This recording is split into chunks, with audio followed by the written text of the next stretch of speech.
My grandfather painted, and he would always send us paintings, and this was my refuge. I wanted to be a painter from the time I was 2, and I was never conflicted.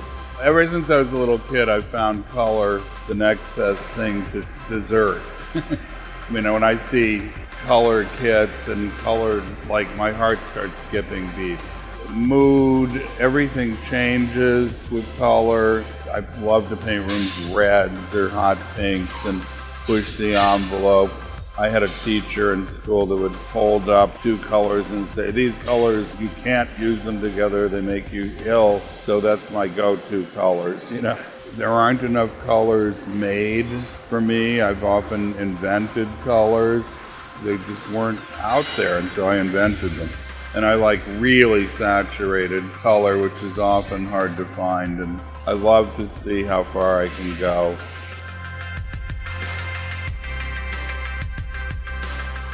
The form of the rabbit has always fascinated me. You think of Dure's etching of the rabbit, game paintings through all of French history, and they came through me very easily and gesturally and turned into my morning warm-up paintings. Then I started hanging them, and they became the rabbit walls, which I love hanging them in groups of 100.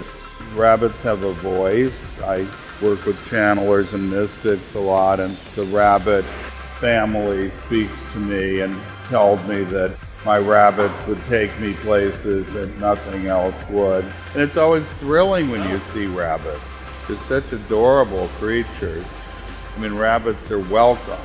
I've never been plagued with an unwanted number of them.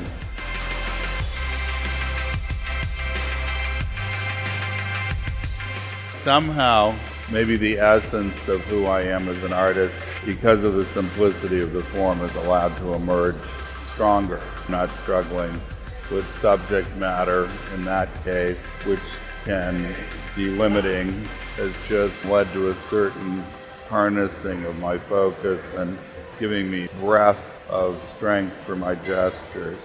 You know, they're like blades of grass or snowflakes or leaves of trees. They're all completely different. They're never the same. And we keep adding new materials. I'm using diamond dust and metallics, and I'm doing resins now with bunnies are emerging in the glass works and other bigger sculptural forms. I like to paint, kind of my glue that holds me together. 50 years of a one brush deal, you know. So it's kind of like coming out of isolation into the furnace, so to speak. Glass making is very complicated and it's ever changing. And we're using a lot of iridescence and transparent, so light shooting off everywhere. And it has an uplifting quality. It's like being in a crystal cave or something. I think that's why it's so popular, because it makes people feel great. And when I have to like tweak ears with utensils that I'm new at, it's exciting and it's a rarefied thing. I like that. I think this is hitting me at the perfect moment in my life. And I feel so amazed that I have an opportunity to do something like work in glass. I'm very in awe of it.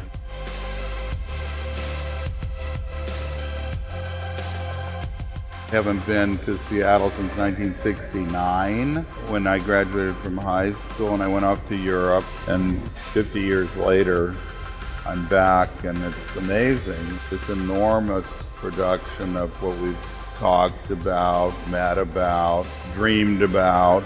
It's really bigger than life for me to find such an organized, receptive, caring group.